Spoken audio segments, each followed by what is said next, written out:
Police सुरक्षा के बीच police सुरक्षा के घेरे को तोड़ के अतीक अहमद और उसके भाई अशरफ की खोपड़ी में गोली उतारने वाले, जानते हैं सर वो तीनों लड़के कौन थे?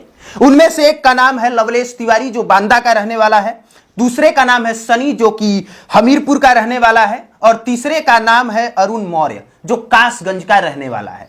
लवलेश तिवारी का फेसबुक प्रोफाइल बताता है कि वो कौन सी विचारधारा से ताल्लुक रखता है और वो कैसा दिखता है, सब कुछ उसने लिखा है अपने फेसबुक प्रोफाइल पे। जय दादा परशुराम, जय लंकेश, हम शास्त्र वाले ब्राह्मण नहीं शस्त्र चलाने वाले ब्राह्मण हैं। और उसका आखिरी पोस्ट 22 दिसंबर 2022 को है, यानी फेसबुक वगैरह पे सोशल मीडिया पे बहुत ज्यादा एक्टिव था नहीं। इसमें भी वो लिखता है जय श्री राम, खटकता हूं तो उनको साहब जहां मैं झुकता नहीं, बाकी जिनको अच्छा लगता हूं वो कहीं झुकने भी नहीं देते। अब ये चीज बता देने के लिए काफी है कि कौन सी मानसिकता से ये ग्रसित था, इसके दिमाग में किस तरह की बातें चल रही थी। और सबसे ज्यादा घोर आश्चर्य तब हुआ जब ये पुलिस सुरक्षा घेरे को तोड़ने के बाद वहां पे घुसते हैं और दनादन गोलियां अतीक अहमद और अतीक अहमद के भाई अशरफ की खोपड़ी में चला देते हैं। और ये तीनों तब तक गोली चलाते हैं जब तक पूरी बंदूक खाली नहीं हो जाती है। और जैसे ही बंदूक खाली होती है वैसे ही तीनों एक साथ बंदूक नीचे गिरा देते हैं, हाथ ऊपर उठाते हैं, सरेंडर करते हुए जय श्री राम का नारा लगाते हैं। और इसके बाद खुद को पुलिस को पकड़ने देते हैं, यानी कि न भागने की कोशिश करते हैं न खुद को बचाने की कोशिश करते हैं। और जब उनसे पूछताछ होती है तो वो कहते हैं कि इसमें कोई भी शामिल नहीं है, हम लोग बस फेमस होना चाहते थे, हम लोग इस राज्य के सबसे बड़े माफिया का अंत करके ये बता देना चाहते थे कि अभी भी कुछ लोग जिंदा हैं जो माफिया को उसकी कब्र तक पहुंचा सकते हैं। अब इसमें सबसे ज्यादा सोचने वाली बात यह है कि गुजरात के साबरमती जेल से जब उत्तर प्रदेश प्रयागराज के लिए अतीक अहमद को लाया जा रहा था तब भयंकर मीडिया ट्रायल हुआ। सैकड़ों मीडिया उस गाड़ी के आगे पीछे दौड़ रहे थे, लेकिन कोई भी अतीक अहमद के पास उस तरीके से नहीं पहुंचा जैसे कल रात अतीक अहमद के पास मीडिया वाले पहुंच गए थे। इंटरव्यू भी सामने नहीं आ पाया, बस अतीक अहमद इतना ही सुना गया था कहते हुए कि अब मैं मिट्टी में मिल चुका हूं, प्लीज मेरे परिवार को तबाह न किया जाए, मेरी माफियागिरी अब खत्म हो गई है। लेकिन इसके बाद कभी मीडिया उतना नजदीक नहीं पहुंचा। अब सोचिए कि जो अतीक अहमद जिसके लिए इतनी ज्यादा सुरक्षा बढ़ाई गई है, जिसको मेडिकल टेस्ट के लिए प्रयागराज के एक मेडिकल कॉलेज में लाया जा रहा था, तब मीडिया इतना नजदीक कैसे चली गई?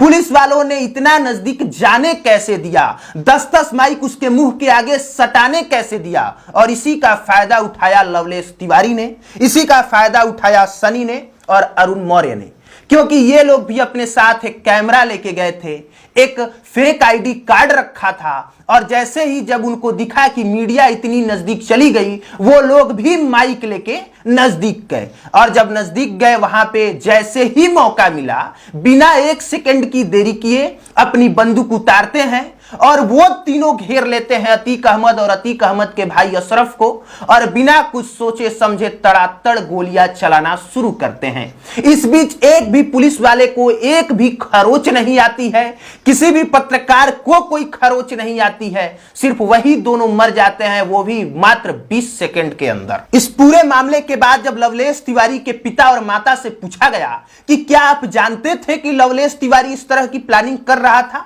तब पिताजी ने कहा कि हमारा उस बेटे से कोई ताल्लुक नहीं है, वो हमारे घर में रहता ही नहीं था, इस परिवार ने उसको कब का त्याग दिया है। वही लवलेश तिवारी की मां का कहना है कि हमारा बेटा ईश्वर का बहुत बड़ा भक्त था, जब तक से वो भगवान शिव का दर्शन नहीं करता था, जब तक से वो पूजा नहीं करता था, तब तक से वो खाना तक नहीं खाता था। लेकिन पता नहीं उसके नसीब में क्या लिखा है कि उसने इस तरह का कदम उठा दिया। बाकी हम लोगों को ज्यादा कुछ जानकारी थी ही नहीं, क्योंकि हम लोग उसके कांटेक्ट में नहीं थे। सनी के भी भाई ने इसी तरह की बात कही है कि वो शुरू से लफुआई करता था, लफंगों के बीच घूमता था, हमारे परिवार ने उसको त्याग दिया है। यानी कि अब इन दोनों तीनों का परिवार इस बात से पल्ला झाड़ रहा है कि हमारा कोई कांटेक्ट उनसे था। बाकी महाराज लवलेश तिवारी के नाम से लवलेश तिवारी का फेसबुक प्रोफाइल है, और आप जैसे ही उसके फेसबुक प्रोफाइल पे विजिट करेंगे वैसे ही देखेंगे कि कम उम्र का एक लड़का मूंछों को ताव देता हुआ, माथे पे तिलक किया हुआ, कई बार भगवान शंकर के सामने फोटो खिंचाता हुआ, माता पिता का कवर फोटो लगाया हुआ है और जो उसने जितनी फोटो पोस्ट की है हर फोटो में तिलक ही लगाया है, हर फोटो में जय श्री राम ही लिखा है और ज्यादातर फोटो उसका वैसे ही भगवान शिव के सामने का ही है। यानी कि कहीं ना कहीं इसका ब्रेन वॉश हो चुका था, कहीं ना कहीं इसके दिमाग में वो सारी चीजें घूम रही थी जिसकी परिकल्पना कभी किसी ने की ही नहीं थी।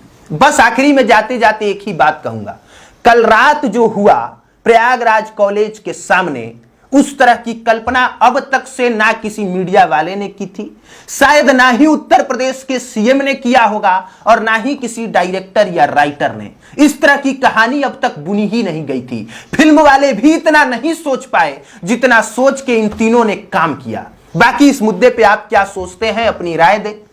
आपको क्या लगता है कि क्या सच में उत्तर प्रदेश में कानून की धज्जियां उड़ गई, या आप इस बात पर जश्न मना रहे हैं कि कोई नहीं, अतीक अहमद के आतंक का अंत तो हुआ। आप अपनी राय जरूर दें। बाकी आप देख रहे थे पब्लिक प्लेटफॉर्म। मेरा नाम कुमार अभिनव है। देखने के लिए धन्यवाद।